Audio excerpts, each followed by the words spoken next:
Good evening, and welcome to Boring Books for Bedtime. I hope tonight's installment provides all the boredom your busy brain needs to quiet down and let you get some sleep for once.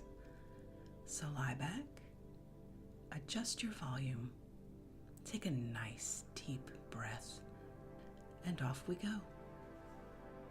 This evening we're reading a classic of Persian literature written in the 12th century, the Rubaiyat of Omar Khayyam, rendered into English verse by Edward Fitzgerald in 1851. Let's begin. Omar Khayyam, the astronomer poet of Persia. Omar Khayyam was born at Naishapur in Khorasan in the latter half of our 11th and died within the first quarter of our 12th century. The slender story of his life is curiously twined about that of two other very considerable figures in their time and country, one of whom tells the story of all three. This was Nizam-ul-Mulk, vizier to Alp Arslan the son, and Malik Shah the grandson of Togrul Beg the Tartar, who had wrested Persia from the feeble successor of Mahmud the Great, and founded that Seljukian dynasty which finally roused Europe into the Crusades. This Nizam-ul-Mulk, in his Waziyat or Testament, which he wrote and left as a memorial for future statesmen, relates the following as quoted in the Calcutta Review number 59 from Mir Khan's History of the Assassins. One of the greatest of the wise men of Khorasan was the Imam Muwaffaq of Naishapur, a man highly honored and reverenced, may God rejoice his soul. His illustrious years exceeded 85, and it was the universal belief that every boy who read the Quran or studied the traditions in his presence would assuredly attain to honor and happiness. For this cause did my father send me from Tus to Naishapur with Abdus Samad, the doctor of law, that I might employ myself in study and learning under the guidance of that illustrious teacher. Towards me he ever turned an eye of favor and kindness, and as his pupil I felt for him extreme affection and devotion, so that I passed 4 years in his service. When I first came there, I found 2 other pupils of mine own age newly arrived, Hakim Omar Khayyam and the ill-fated Ben Sabah. Both were endowed with sharpness of wit and the highest natural powers, and we 3 formed a close friendship together. When the Imam rose from his lectures, they used to join me and we repeated to each other the lessons we had heard. Now Omar was a native of Naishapur, while Hassan ben Sabah's father was one Ali, a man of austere life and practice, but heretical in his creed and doctrine. One day Hassan said to me and to Khayyam, "It is a universal belief that the pupils of the Imam Muwaffaq will attain to fortune. Now, even if we all do not attain thereto, without doubt one of us will. What then shall be our mutual pledge and bond?" We answered, "Be it what you please." "Well," he said, "let us make a vow that to whomsoever this fortune falls, he shall share it equally with the rest, and reserve no preeminence for himself." "Be it so," we both replied, and on those terms we mutually pledged our words.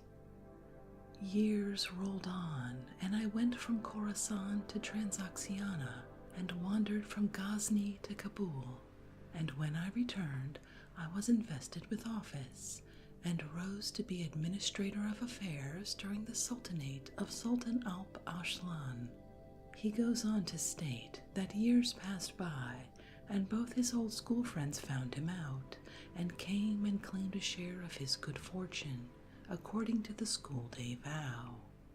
The vizier was generous and kept his word. Hassan demanded a place in the government, which the Sultan granted at the vizier's request. But discontented with the gradual rise, he plunged into the maze of intrigue of an Oriental court, and failing in a base attempt to supplant his benefactor, he was disgraced and fell. After many mishaps and wanderings, Hassan became the head of the Persian sect of the Ismailians, a party of fanatics who had long murmured in obscurity, but rose to an evil eminence under the guidance of his strong and evil will. In AD 1090, he seized the castle of Alamut in the province of Rudbar, which lies in the mountainous tract south of the Caspian Sea. And it was from this mountain home he obtained that evil celebrity among the Crusaders as the Old Man of the Mountains, and spread terror throughout the Mohammedan world. And it is yet disputed whether the word assassin, which they have left in the language of modern Europe as their dark memorial, is derived from the hashish or opiate of hemp leaves with which they madden themselves, or from the name of the founder of the dynasty whom we have seen in his quiet collegiate days at Naishapur. One of the countless victims of the assassin's dagger was Nizam-ul-Mulk himself, the old schoolboy friend. Omar Khayyam also came to the vizier to claim his share, but not to ask for title or office. "The greatest boon you can confer on me," he said, "is to let me live in a corner under the shadow of your fortune, to spread wide the advantages of science, and pray for your long life and prosperity." The vizier tells us that when he found Omar was really sincere in his refusal, he pressed him no further, but granted him a yearly pension of 1,200 mithqals of gold from the treasury of Naishapur. At Naishapur thus lived and died Omar Khayyam, busied, adds the vizier, in winning knowledge of every kind, and especially in astronomy, wherein he attained to a very high preeminence. Under the Sultanate of Malik Shah, he came to Merv and obtained great praise for his proficiency in science, and the Sultan showered favors upon him. When the Malik Shah determined to reform the calendar, Omar was one of the 8 learned men employed to do it. The result was the Jalali era, so called from Jalaluddin, one of the king's names. A computation of time, says Gibbon, which surpasses the Julian and approaches the accuracy of the Gregorian style. He is also the author of some astronomical tables, entitled Siji Malikshahi, and the French have lately republished and translated an Arabic treatise of his on algebra. His Takalas, or poetical name, Khayyam, signifies a tent maker, and he is said to have at one time exercised that trade, perhaps before Nizam-ul-Mulk's generosity raised him to independence. Many Persian poets similarly derive their names from their occupations. Thus we have Attar, a druggist, Asar, an oil presser, etc. Omar himself alludes to his name in the following whimsical lines. Khayyam, who stitched the tents of science, has fallen in grief's furnace and been suddenly burned. The shears of fate have cut the tent ropes of his life, and the broker of hope has sold him for nothing. We have only one more anecdote to give of his life, and that relates to the close. It is told in the anonymous preface which is sometimes prefixed to his poems. It has been printed in the Persian in the appendix to Hyde's Veterum Persarum Religio, page 499, and D'Urbelow alludes to it in his Bibliothèque under Khayyam. Quote, "It is written in the chronicles of the ancients that this king of the wise, Omar Khayyam, died at Naishapur in the year of the Hijra 517, AD 1123. In science he was unrivaled, the very paragon of his age. Khwaja Nizami of Samarkand, who was one of his pupils, relates the following story. I often used to hold conversations with my teacher, Omar Khayyam, in a garden, and one day he said to me, "My tomb shall be in a spot where the north wind may scatter roses over it." I wondered at the words he spoke, but I knew that his were no idle words. Years after, when I chanced to revisit Nishapur, I went to his final resting place, and lo, it was just outside a garden, and trees laden with fruit stretched their boughs over the garden wall, and dropped their flowers upon his tomb, so that the stone was hidden under them. End quote. Thus far, without fear of trespass, from the Calcutta Review. The writer of it, on reading in India this story of Omar's grave, was reminded, he says, of Cicero's account of finding Archimedes' tomb at Syracuse, buried in grass and weeds. However, to return to Omar. Though the Sultan showered favors upon him, Omar's Epicurean audacity of thought and speech caused him to be regarded askance in his own time and country. He is said to have been especially hated and dreaded by the Sufis, whose practice he ridiculed, and whose faith amounts to little more than his own, when stripped of the mysticism and formal recognition of Islamism under which Omar would not hide. Their poets, including Hafiz, who are, with the exception of Firdausi, the most considerable in Persia, borrowed largely indeed of Omar's material, but turning it to a mystical use more convenient to themselves and the people they addressed, a people quite as quick of doubt as of belief, as keen of bodily sense as of intellectual, and delighting in a cloudy composition of both, in which they could float luxuriously between heaven and earth, and this world and the next, on the wings of a poetical expression that might serve indifferently for either. Omar was too honest of heart as well of head for this. Having failed, however mistakenly, of finding any providence but destiny, and any world but this, he set about making the most of it, preferring rather to soothe the soul through the senses into acquiescence with things as he saw them, than to perplex it with vain disquietude after what they might be. It has been seen, however, that his worldly ambition was not exorbitant, and he very likely takes a humorous or perverse pleasure in exalting the gratification of sense above that of the intellect, in which he must have taken great delight, although it failed to answer the questions in which he, in common with all men, was most vitally interested.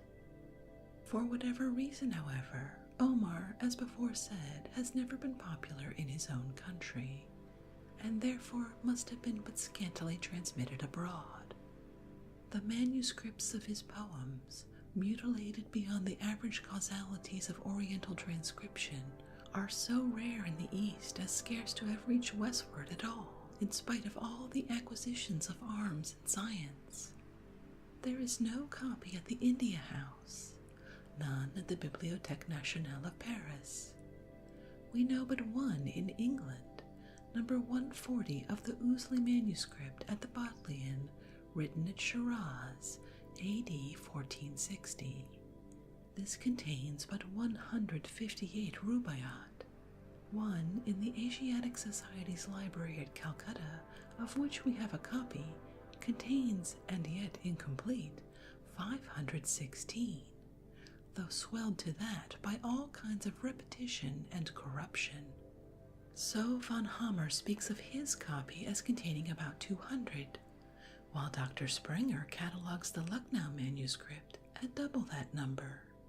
The scribes, too, of the Oxford and Calcutta manuscripts seem to do their work under a sort of protest, each beginning with a tetrastic, whether genuine or not, taken out of its alphabetical order, the Oxford with one of apology, the Calcutta with one of expostulation, supposed, says a notice prefixed to the manuscript, to have arisen from a dream in which Omar's mother asked about his future fate. It may be rendered thus: O thou who burn'st in heart for those who burn in hell, whose fires thyself shall feed in turn, how long be crying, mercy on them, God, Why, who art thou to teach, and he to learn? The Bodleian quatrain pleads pantheism by way of justification. If I myself upon a looser creed have loosely strung the jewel of good deed, let this one thing for my atonement plead, that one for two I never did misread. The reviewer to whom I owe the particulars of Omar's life concludes his review by comparing him with Lucretius, both as to natural temper and genius, and as acted upon by the circumstances in which he lived. Both indeed were men of subtle, strong, and cultivated intellect, fine imagination, and hearts passionate for truth and justice, but who fell short of replacing what they subverted by such better hope as others, with no better revelation to guide them, had yet made a law to themselves. Lucretius, indeed, with such material as Epicurus furnished, satisfied himself with the theory of a vast machine fortuitously constructed and acting by a law that implied no legislator, and so composing himself into a stoical rather than Epicurean severity of attitude, sat down to contemplate the mechanical drama of the universe, which he was part actor in, himself and all about him, as in his own sublime description of the Roman theater, discolored with the lurid reflex of the curtain suspended between the spectator and the sun. Omar, more desperate or more careless of any so complicated system as resulted in nothing but hopeless necessity, flung his own genius and learning with a bitter or humorous jest into the general ruin which their insufficient glimpses only served to reveal, and, pretending sensual pleasure as the serious purpose of life, only diverted himself with speculative problems of deity, destiny, matter, and spirit, good and evil, and other such questions, easier to start than to run down, and the pursuit of which becomes a very weary sport at last. With regard to the present translation, the original Rubaiyat, as missing an Arabic guttural, these tetrastichs are more musically called, are independent stanzas consisting each of 4 lines of equal though varied prosody, sometimes all rhyming, but oftener, as here imitated, the 3rd line a blank, somewhat as in the Greek Alcaic, where the penultimate line seems to lift and suspend the wave that falls over in the last.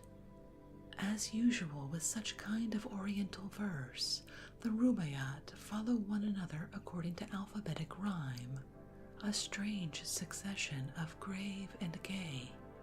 Those here selected are strung into something of an eclogue, with perhaps a less than equal proportion of the drink and make merry, which, genuine or not, recurs over frequently in the original. Either way, the result is sad enough, saddest perhaps when most ostentatiously merry, more apt to move sorrow than anger toward the old tent-maker, who, after vainly endeavoring to unshackle his steps from destiny, and to catch some authentic glimpse of tomorrow, fell back upon today as the only ground he had got to stand upon, however momentarily slipping from under his feet. While the 2nd edition of this version of Omar was preparing, Monsieur Nicolas, French consul at Resht, published a very careful and very good edition of the text from a lithography copy at Tehran, comprising 464 Rubaiyat, with translation and notes of his own. Monsieur Nicolas, whose edition has reminded me of several things, and instructed me in others, does not consider Omar to be the material Epicurean that I have literally taken him for, but a mystic, shadowing the deity under the figure of wine, wine-bearer, etc., as Hafiz is supposed to do. In short, a Sufi poet like Hafiz and the rest. I cannot see reason to alter my opinion, formed as it was more than a dozen years ago when Omar was first shown me by one to whom I am indebted for all I know of Oriental and very much of other literature. He admired Omar's genius so much that he would have gladly adopted any such interpretation of his meaning as Monsieur Nicolas if he could. That he could not appears by his paper in the Calcutta Review, already so largely quoted, in which he argues from the poems themselves, as well as from what records remain of the poet's life. And if more were needed to disprove Monsieur Nicolas' theory, there is the biographical notice which he himself has drawn up in direct contradiction to the interpretation of the poems given in his notes. Indeed, I hardly knew poor Omar was so far gone till his apologist informed me. For here we see that, whatever were the wine that Hafiz drank and sang, the veritable juice of the grape it was which Omar used, not only when carousing with his friends, but, says Monsieur Nicolas, in order to excite himself to that pitch of devotion which others reached by cries and hurlements. And yet, whenever wine, wine-bearer, etc. occur in the text, which is often enough, Monsieur Nicolas carefully annotates Dieu, la divinité, etc., so carefully indeed that one is tempted to think that he was indoctrinated by the Sufi with whom he read the poems. A Persian would naturally wish to vindicate a distinguished countryman and a Sufi to enroll him in his own sect, which already compromises all the chief poets of Persia. What historical authority has Monsieur Nicolas to show that Omar gave himself up avec passion à l'étude de la philosophie des Sufis? The doctrines of pantheism, materialism, necessity, etc. were not peculiar to the Sufi, nor to the Cretius before them, nor to Epicurus before him, probably the very original irreligion of thinking men from the first, and very likely to be the spontaneous growth of a philosopher living in an age of social and political barbarism, under shadow of one of the 72 religions supposed to divide the world. Von Hammer, according to Sprenger's Oriental Catalogue, speaks of Omar as a free thinker and a great opponent of Sufism, perhaps because, while holding much of their doctrine, he would not pretend to any inconsistent severity of morals. Sir William Ouseley has written a note to something of the same effect on the flyleaf of the Bodleian manuscript, and in 2 Rubaiyat of Monsieur Nicolas' own edition, Suf and Sufi are both disparagingly named. No doubt many of these quatrains seem unaccountable unless mystically interpreted, but many more as unaccountable unless literally. Were the wine spiritual, for instance, how wash the body with it when dead?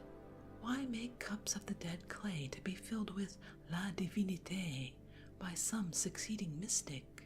Monsieur Nicolas himself is puzzled by some bizarre and very oriental allusions and images, d'une sensualité quelquefois révoltante, indeed, which les convenances do not permit him to translate.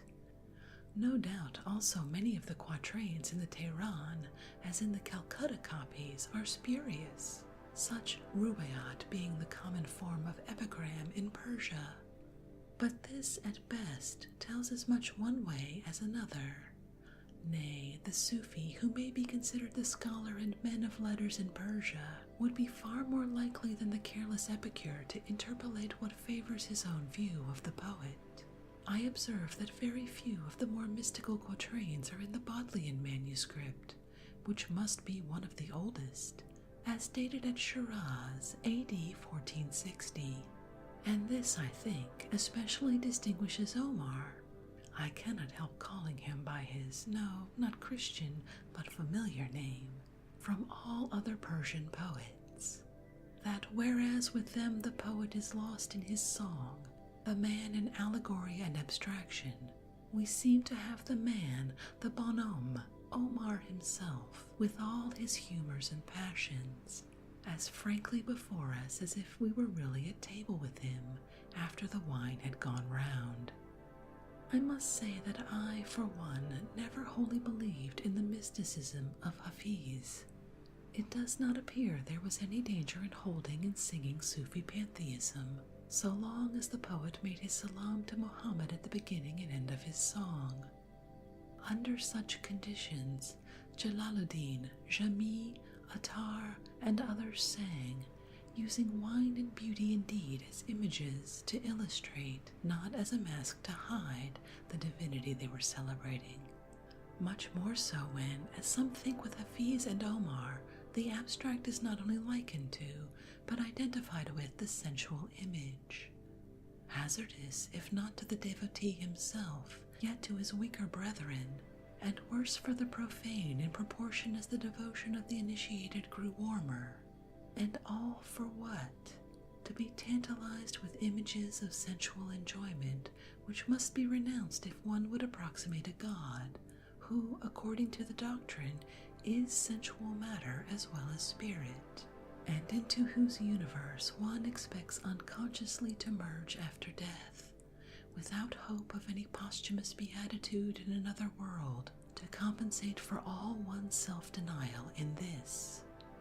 Lucretius' blind divinity certainly merited and probably got as much self-sacrifice as this of the Sufi, and the burden of Omar's song, if not "let us eat," is assuredly "let us drink, for tomorrow we die." And if Hafiz meant quite otherwise by a similar language, he surely miscalculated when he devoted his life and genius to so equivocal a psalmody as, "From his day to this," has been said and sung by any rather than spiritual worshippers.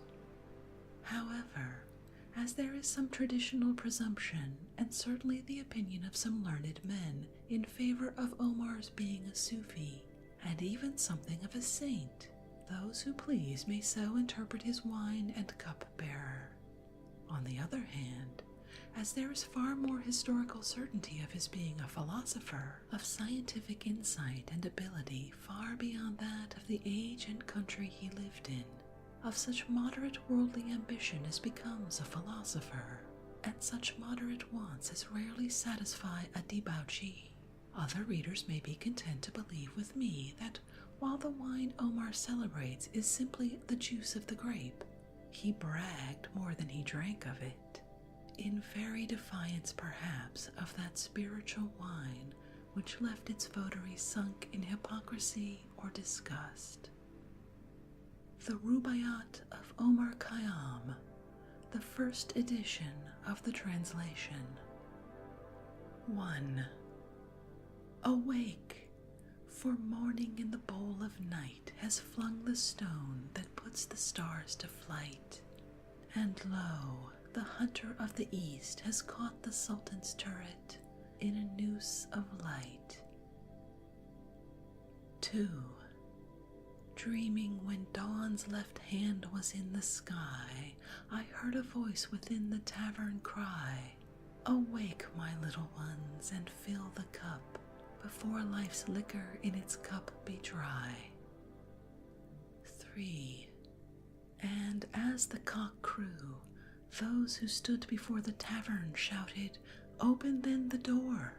You know how little while we have to stay, and once departed, may return no more." 4. Now the new year reviving old desires, the thoughtful soul to solitude retires, where the white hand of Moses on the bough puts out, and Jesus from the ground suspires. 5. Iram indeed is gone with all its rose, and Jamshid's 7-ringed cup where no one knows, but still the vine her ancient ruby yields, and still a garden by the water blows. 6. And David's lips are locked, but in divine high piping, Pahlavi with "Wine, wine, wine, red wine," the nightingale cries to the rose, that yellow cheek of hers, to incarnadine. 7. Come, fill the cup, and in the fire of spring the winter garment of repentance fling, the bird of time has but a little way to fly, and lo, the bird is on the wing. 8. And look, 1,000 blossoms with the day woke, and 1,000 scattered into clay, and this first summer month that brings the rose shall take Jamshid and Kaikobad away. 9. But come with old Khayyam, and leave the lot of Kaikobad and Kaikosru forgot.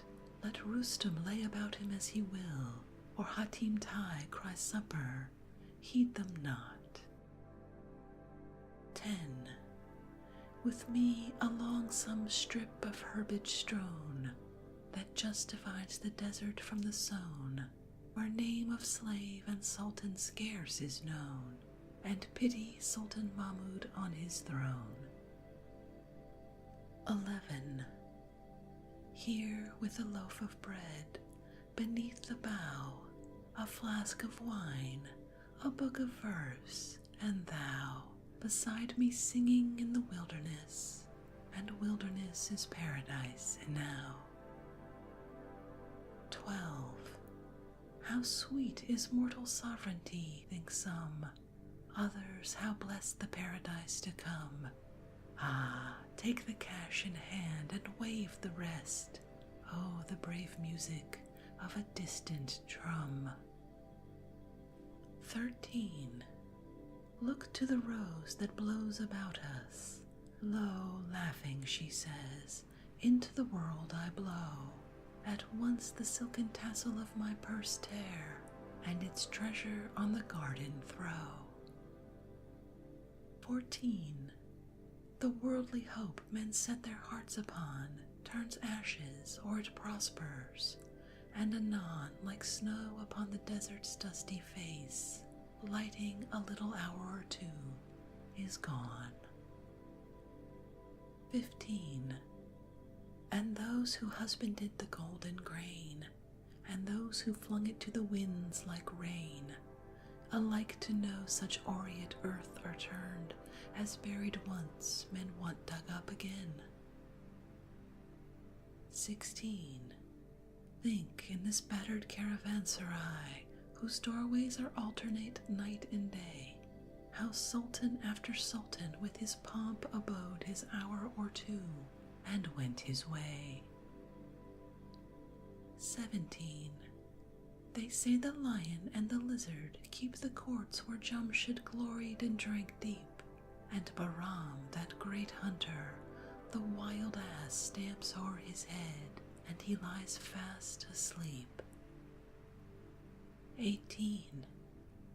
I sometimes think that never blows so red the rose as where some buried Caesar bled, that every hyacinth the garden wears dropped in its lap from some once lovely head.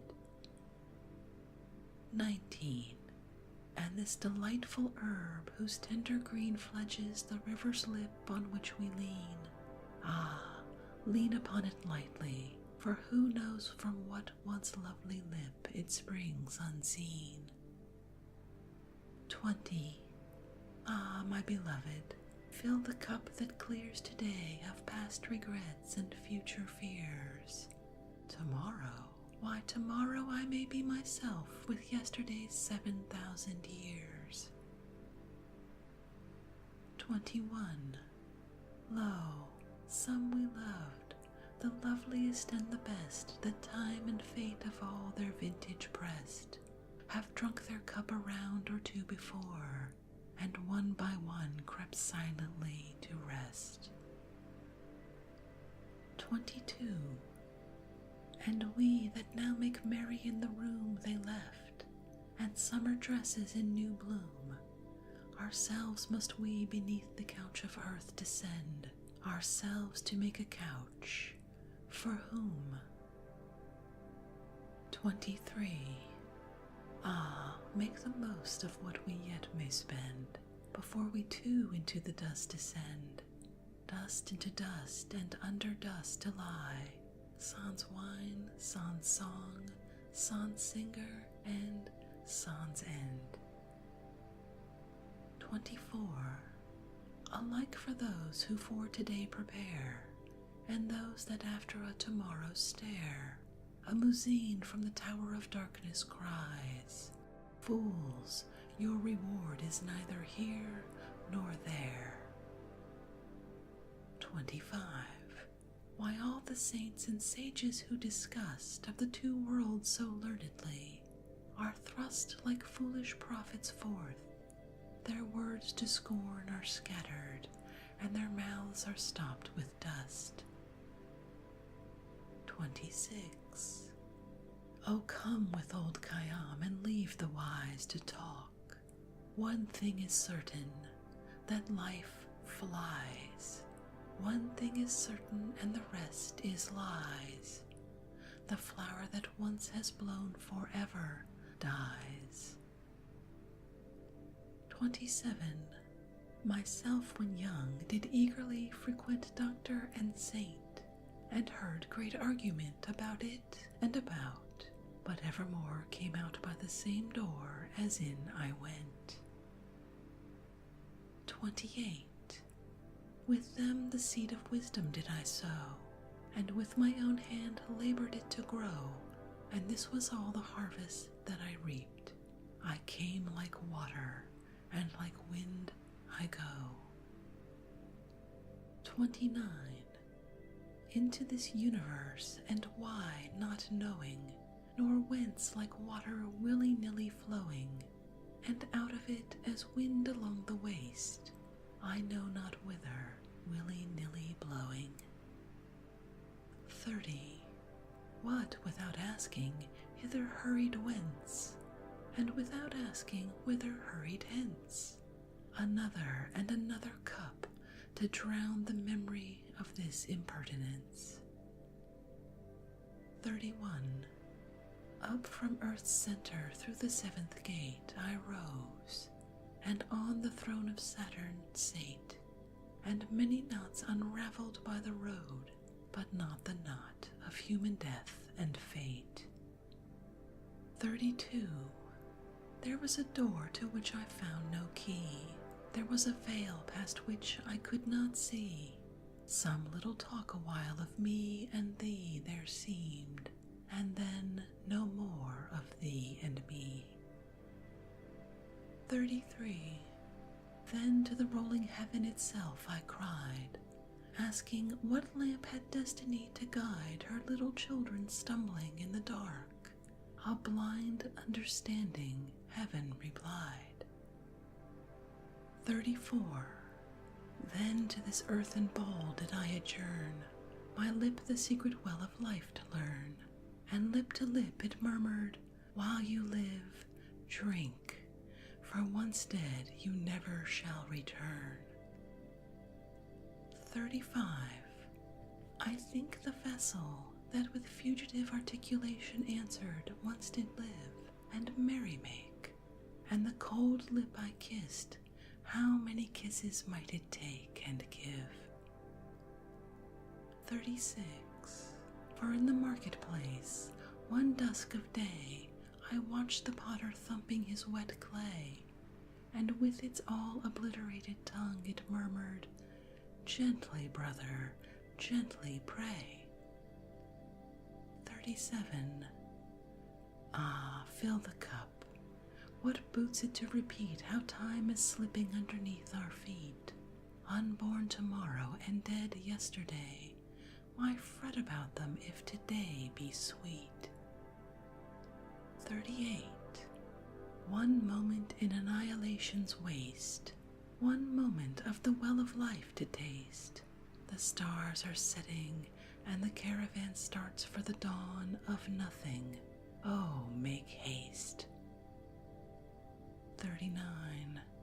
How long indefinite pursuit of this and that endeavor and dispute? Better be merry with the fruitful grape than sadder after none or bitter fruit. 40. You know, my friends, how long since in my house for a new marriage I did make carouse, divorced old barren reason from my bed, and took the daughter of the vine to spouse. 41. For is and is not, though with rule and line, and up and down without I could define, I yet in all I only cared to know was never deep in anything but wine. 42. And lately by the tavern door agape came stealing through the dusk an angel shape, bearing a vessel on his shoulder, and he bid me taste of it, and 'twas the grape. 43. The grape that can with logic absolute the 72 jarring sects confute, the subtle alchemist that in a trice life's leaden metal into gold transmute. 44. The mighty Mahmud, the victorious lord, that all the misbelieving and black horde of fears and sorrows that infest the soul scatters and slays with his enchanted sword. 45. But leave the wise to wrangle, and with me the quarrel of the universe let be, and in some corner of the hubbub couched, make game of that which makes as much of thee. 46. For in and out, above, about, below, 'tis nothing but a magic shadow show, played in a box whose candle is the sun, round which we phantom figures come and go. 47. And if the wine you drink, the lip you press, end in the nothing all things end in, yes, then fancy while thou art but what thou shalt be, nothing, thou shalt not be less. 48. While the rose blows along the river brink, with old Khayyam the ruby vintage drink, and when the angel with his darker draught draws up to thee, take that and do not shrink. 49. 'Tis all a checkerboard of nights and days, where destiny with men for pieces plays, hither and thither moves, and mates and slays, and one by one back in the closet lays. 50. The ball no question makes of eyes and nose, but right or left as strikes the player goes, and he that tossed thee down into the field, he knows about it all, he knows. 51. The moving finger writes, and having writ moves on, nor all thy piety nor wit shall lure it back to cancel half a line, nor all thy tears wash out a word of it. 52. And that inverted bowl we call the sky, whereunder crawling cooped we live and die, lift not thy hands to it for help, for it rolls impotently on as thou or I. 53. With earth's first clay they did the last man's need, and then of the last harvest sowed the seed, yea, the first morning of creation wrote what the last dawn of reckoning shall read. 54. I tell thee this, when starting from the goal, over the shoulders of the flaming foal of heaven and Parwin and Mushtara they flung, in my predestined plot of dust and soul. 55. The vine had struck a fibre, which about if clings my being, let the Sufi flout. Of my base metal may be filed a key, that shall unlock the door he howls without. 56.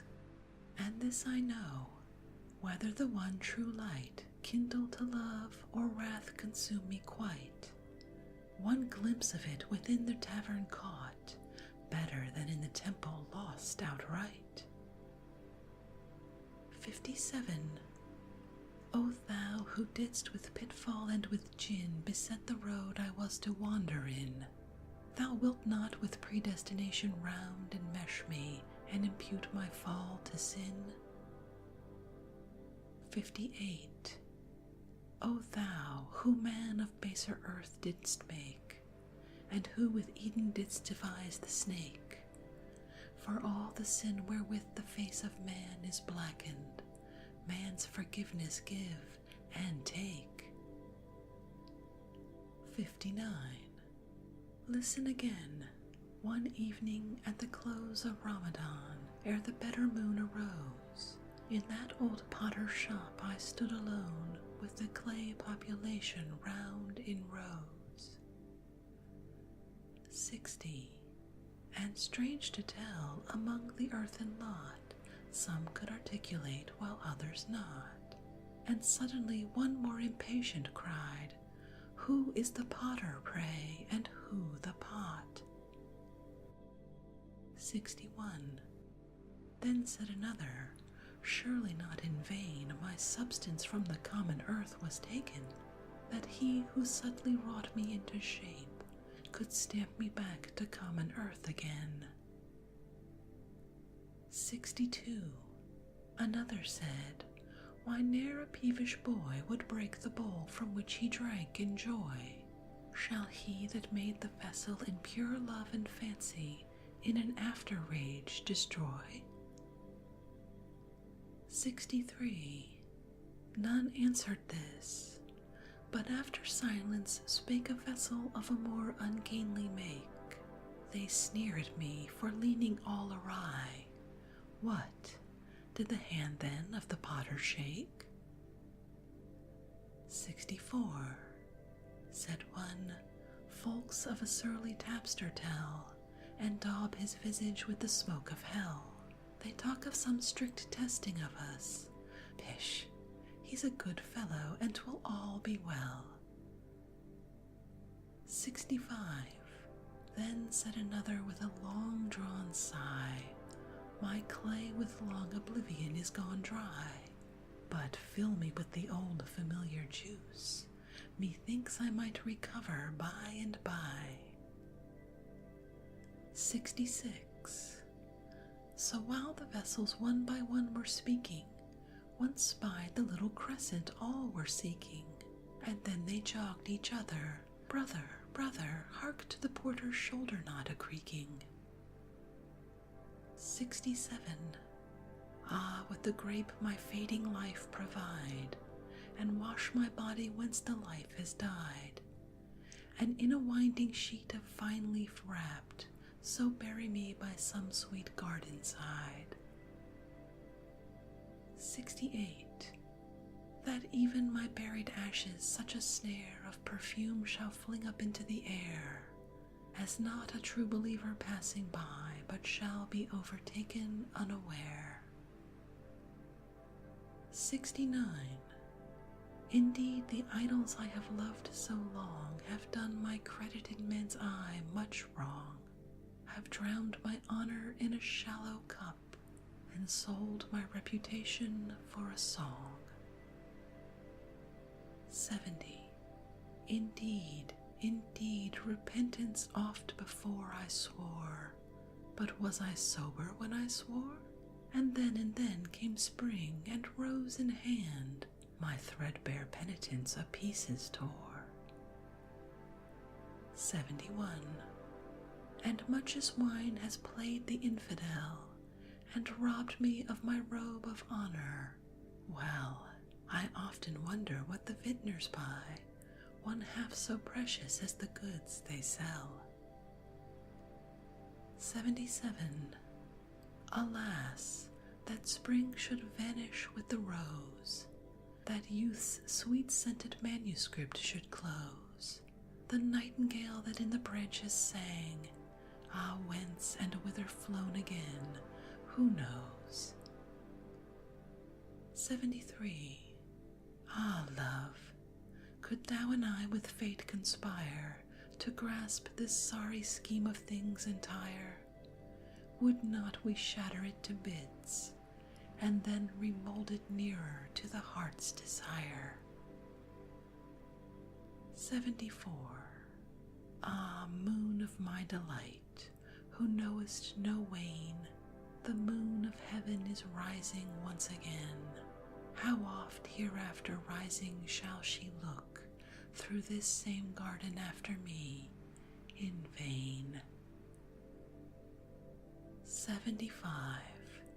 And when thyself with shining foot shall pass among the guests, stars scattered on the grass, and in thy joyous errand reach the spot where I made one, turn down an empty glass.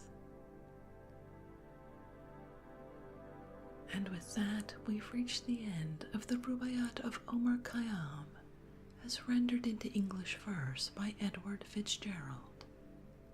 There were some really lovely images in there, but I suspect there may be some more modern translations that take a little less poetic license. Hopefully you're no longer awake to hear this, but if you are and you'd like something else to do besides contemplate the fleetingness of life, perhaps you'd leave a positive review or rating on Apple Podcasts or iTunes. It's very helpful. If you'd like to connect or suggest a boring book you'd like to hear read, catch me on Twitter at BoringBooksPod. I'd really love to hear from you. Thank you so much for joining me this evening. Until our next boring book, good night.